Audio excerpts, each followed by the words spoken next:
Au nom du Père et du Fils et du Saint-Esprit. Amen. Notre-Dame du Bon Conseil, nous vous supplions humblement d'obtenir de Dieu la grâce de pouvoir ériger dans notre âme, en nous détournant des occasions de péché, un temple vivant, totalement consacré à votre honneur et une digne demeure pour votre divin Fils. Je vous salue, Marie, pleine de grâce. Le Seigneur est avec vous. Vous êtes bénie entre toutes les femmes, et Jésus, le fruit de vos entrailles, est béni. Sainte Marie, Mère de Dieu, priez pour nous pécheurs, maintenant et à l'heure de notre mort. Amen. Mère du Bon Conseil, priez pour nous. Au nom du Père et du Fils et du Saint-Esprit. Amen.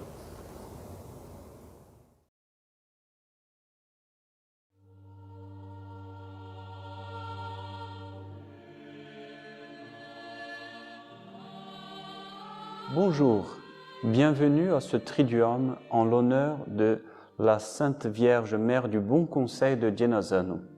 C'est une dévotion très chère et toute particulière qui est au cœur de notre fondateur, Monseigneur Jean, aussi bien que dans le cœur de tous les héros de l'Évangile. Alors, Mère du Bon Conseil, pourquoi ce titre à Notre-Dame? Nous savons bien, les dons viennent du Saint-Esprit, les 7 dons du Saint-Esprit. Le don du conseil, c'est un don du Saint-Esprit qui agit dans notre âme et nous donne la capacité de juger correctement ce qu'il convient le mieux de faire, surtout dans les situations les plus difficiles. Nous savons bien que Marie, la Sainte Vierge, elle a été appelée pleine de grâce par Saint Gabriel lors de l'Annonciation. Aussi bien qu'elle est pleine de grâce, elle est pleine des dons de l'Esprit Saint, puisqu'elle est la fille bien-aimée de Dieu le Père, la mère admirable de Dieu le Fils, et l'épouse très fidèle du Saint-Esprit, donc, comme épouse du Saint-Esprit, toute pleine des dons du Saint-Esprit.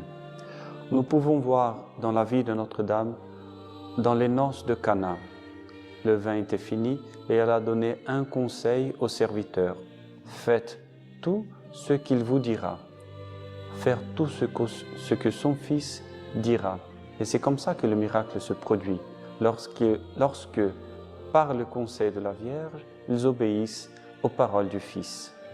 Eh bien, ce n'est pas seulement en cette occasion de la vie de la Sainte Vierge.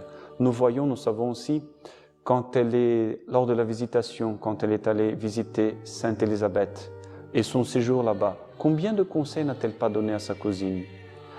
Au début, à la naissance de l'Église, pour les apôtres, par quel conseil n'a-t-elle pas soutenu l'Église naissante? Pour les fidèles qui ont eu la grâce de la connaître en vie, si en vie, elle a donné tous ces conseils, combien plus du haut du ciel ne donne-t-elle pas pour les fidèles d'aujourd'hui les conseils dont nous avons besoin pour, en cette vallée de larmes, affranchir, surpasser les situations difficiles? Devant la fresque, devant l'image de la Sainte Mère du Bon Conseil, ce qui nous frappe au premier abord, c'est l'affection entre la mère et le fils.